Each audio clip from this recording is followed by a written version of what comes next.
hasil ini Pak, gimana Pak ngeliatnya Pak? Ya, pemain bermain semaksimal mungkin. Jadi ya memang ada beberapa kejadian yang memang ya nggak menguntungkan, dapat kartu merah. Beberapa kali ada kesempatan ya ada tiang satu. Terus ya memang ya buat pemain muda bagus lah.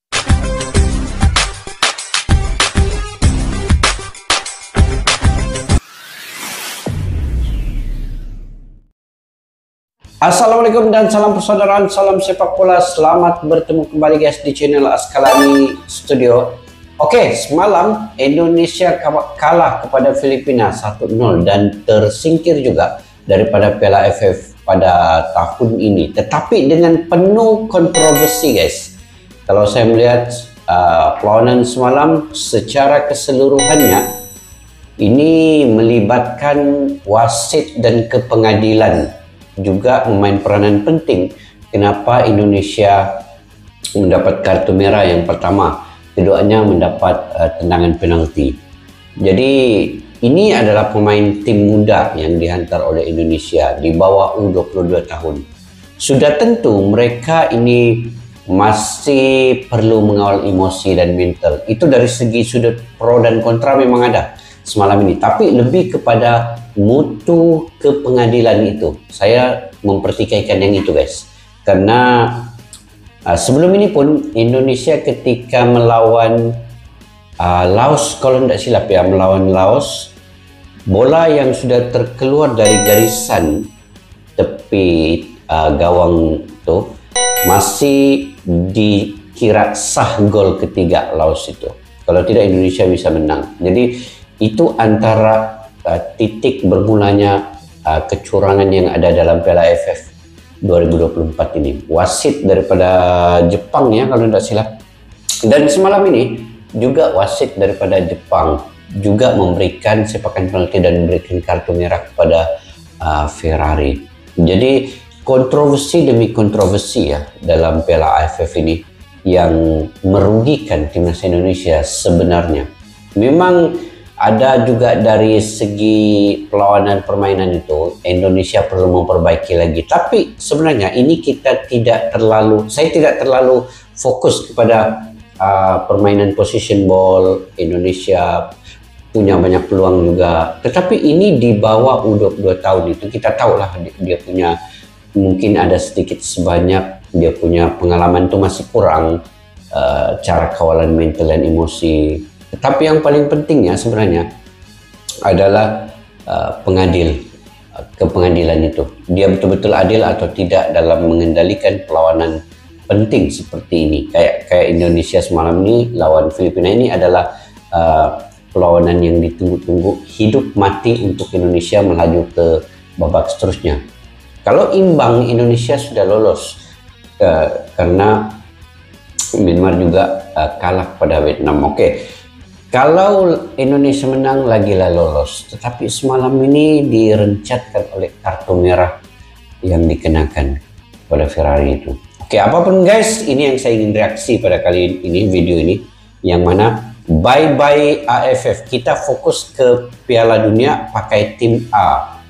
Thailand, pamor AFF berkurang tanpa Indonesia. Apa di sebalik video ini? Kita lihat sama-sama. Akhir video saya akan memberi ulasan lagi terkait apa yang ada terkandung di dalam video ini. Yuk. Laga penentuan di fase grup ajang ASEAN Football Championship 2024 akhirnya telah dimainkan malam tadi. Dan hasilnya, Indonesia gagal melaju ke babak berikutnya usai skuad muda kita mengalami kekalahan di laga kontra Filipina. Meski main di kandang, timnas tampak cukup kesulitan dan semua diperparah saat di babak pertama, kapten timnas Ferrari justru mendapatkan kartu merah. Tentu bermain dengan 10 pemain saja nggak mudah. Betul. Dan pada akhirnya, sebuah keberuntungan didapatkan Filipina yang memperoleh hadiah penalti di babak yang kedua. Skor 1-0 untuk kemenangan Filipina yang akhirnya lolos menemani Vietnam di grup D ke babak semifinal. Tentu ini adalah kampanye yang buruk bagi timnas di ajang AFF. Tapi di sisi lain, jika kita melihat media sosial, terkhusus dari Thailand, Banyak fans Thailand cukup menyayangkan bahwa Indonesia nggak lolos ke semifinal. Dibandingkan menghadapi Filipina, Betul. para penggemar Thailand lebih suka menghadapi Indonesia. Lantas kenapa? Kita telah rangkum hal-hal menarik seputar hasil pertandingan Indonesia versus Filipina sebagai partai terakhir tim Garuda di ajang AFF.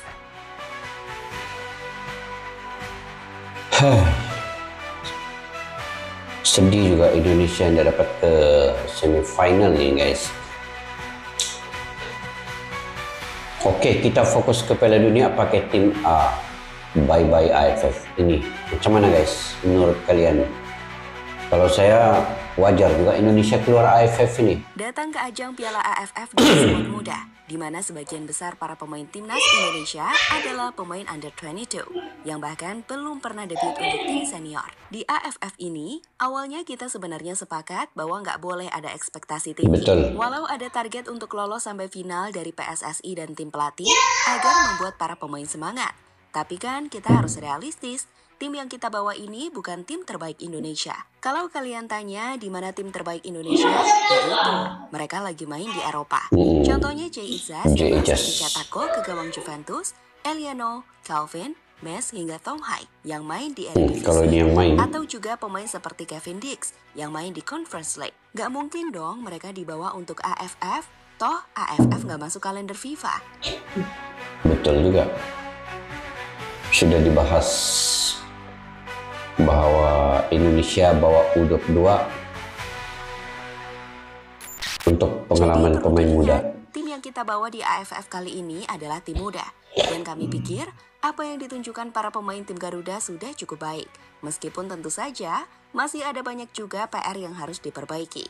Di laga kontra Filipina, timnas sejatinya sempat menguasai permainan dan menciptakan cukup banyak peluang di babak pertama. Seperti tembakan Marcelino yang masih membentur tiang gawang Filipina. Sayang, masalah utama pemain Indonesia adalah kontrol emosi. Dan itulah yang dimanfaatkan pemain ini yang kontrol emosi untuk membuat Ferrari terprovokasi. Ketika menyikut kapten Filipina yang penuh drama, menurut Mimin, provokasi yang dilakukan pemain Filipina jelas salah. Tapi bereaksi dengan tendensi menyikut secara sengaja jelas lebih fatal. Dan itu kenapa Ferrari mendapatkan kartu merah. Sebuah kartu merah yang sangat ceroboh. Yang fatalnya sangat merugikan tim karena harus bermain dengan 10 orang. Dimana benar saja, kita pada akhirnya harus kalah 1-0 usai Filipina mampu mengeksekusi penalti yang ia dapatkan setelah Donny Tri terkena handball. Oke guys, tapi sebelum itu kan, walaupun Indonesia bermain dengan 10 pemain sepanjang babak kedua, kemudian di babak pertama separuh masa itu masih bermain 10 pemain, tetapi Filipina tidak mampu pun membobol ke gawang timnas Indonesia.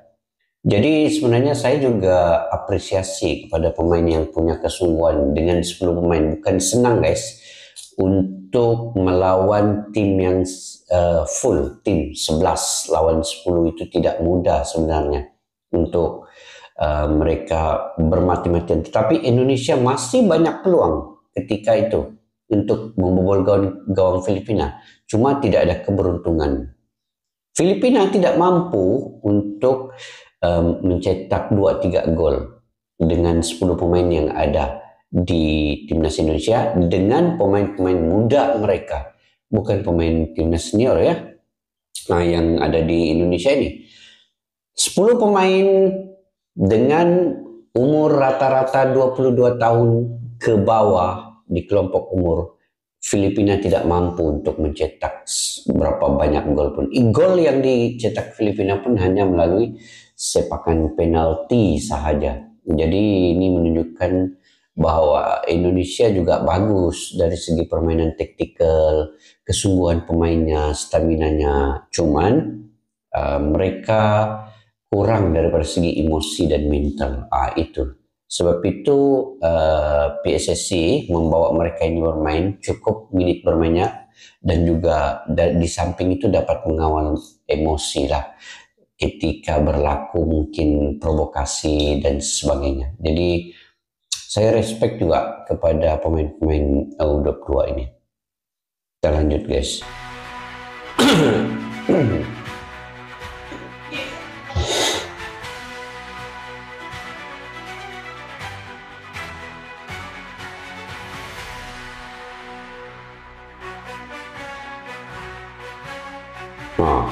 Tengok. Ini pun sikit juga dapat di save menjaga gol. Menariknya, meski bermain 10 Tengok. orang, para pemain tim Garuda sejatinya tetap bisa 54% possession mereka ball. memiliki 54% penguasaan bola, yang Penguasaan menunjukkan bola. jika semangat juang para pemain patut mendapatkan respect. Sayang, Betul, masih betul. ada banyak sekali PR di tim ini, seperti pola serangan kita yang tak terskema dengan baik, yang pada akhirnya membuat lini serang kita nggak bisa mencetak gol sama sekali dari 4 laga yang telah dimainkan di AFF. Sebagai catatan, 4 gol yang dibuat timnas Indonesia semua berasal dari pemain belakang yang berawal dari skema bola mati. So, kita tidak memiliki skema open play yang bagus dan lini serang yang tajam. Ini adalah pertanyaan besar untuk Hoki, Arkan, hingga Rafa Strike. Selain itu, PR lain yang bisa kita lihat dengan jelas di skuad muda ini adalah passingnya yang masih jauh dari harapan. Meski di laga kontra Filipina sudah mulai ada perbaikan, tapi secara keseluruhan kita masih melihat banyak passing negatif. Terakhir adalah ketenangan. Sepak bola memang butuh semangat, tapi semangat saja nggak cukup. Dibutuhkan ketenangan dalam setiap keputusan yang diambil di lapangan, agar terkesan tidak gerasa-gerusuk. Menurut Mimin, itu sih yang masih harus kita tingkatkan. 3 aspek yang belum kita lihat, ketajaman lini serang, passing yang akurat, serta ketenangan yang membuat kita nggak main gerasa-gerusuk. Apalagi emosian hingga terkena kartu merah yang sangat merugikan tim. Jangan ya. Betul juga apa yang dikatakan admin ini ya. Ketenangan itu yang penting. Waktunya fokus ke kualifikasi Piala Oke, Dunia. ini. Dengan kekalahan Indonesia di ajang AFF, menurut Mimin kita bisa mengambil sisi positifnya. Di mana artinya, kita sudah nggak perlu banyak-banyak mikirin AFF, termasuk untuk Coach Shin Taeyong. Yang ada, turnamen ini hanya jadi ajang orang-orang memanfaatkan situasi untuk menekan Coach Shin. Lihat saja di X, tagar #STYOut langsung keluar kalau timnas main jelek atau kalah. Padahal cuma pakai tim U22.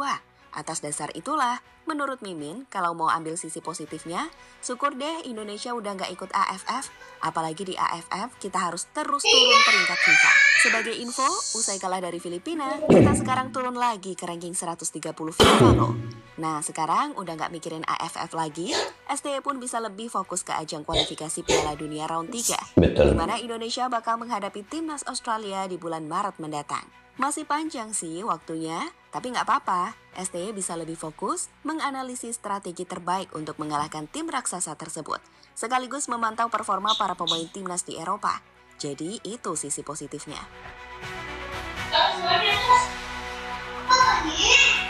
Betul. Jadi fokus ke Piala Dunia selepas ini. AFF sepi nih nggak ada Indonesia. Memang sepi lah. Dengan populasi terbesar di ASEAN, dengan netizen paling dominan di sepak bola internasional, bahkan untuk level dunia. Kami pikir, gagalnya Indonesia untuk lolos ke semifinal bakal membuat sorotan ke ajang AFF berkurang. Tentu saja, pendapatan dari turnamen AFF juga akan berkurang dong. Dan harusnya mereka akan merasa rugi. Terlepas dari itu, bicara soal tim manakah yang sebenarnya diharapkan Thailand untuk dihadapi di semifinal, netizen Thailand ini ternyata lebih suka jika menghadapi Indonesia dibandingkan Filipina. Terbukti, usai Indonesia kalah atas Filipina, banyak netizen di Thailand yang menyayangkan hasil tersebut. Salah satu alasannya, karena mereka harus main di Filipina di rumput sintetis. So, itu tak akan menyenangkan, karena berpotensi cedera, bahkan untuk ditonton. Stadion ini buruk. Lebih baik bertemu bola dengan orang Indonesia. Dalam pertandingan ini, paruh pertama pertandingan, saya menendang seseorang sehingga Daito terluka. Untung baru dicukur ada kartu merah. Tulis akun Chem Chalio Wong. Terus terang, saya ingin bertemu Indonesia lebih banyak, karena saya tidak ingin bertemu rumput buatan PIN. Saya lebih takut pemain bola itu terluka. Tulis akun Panat Sukploy.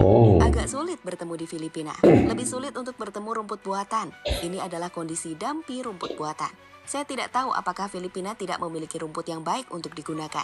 Tetapi aturan away goal masih berlaku. Ini benar-benar kuno. ASEAN, ASEAN. Rumput buatan PIN sangat sial. Pemain sepak bola Thailand mungkin akan terluka pastinya. Dorang pakai rumput sintetik ya, Filipina nih.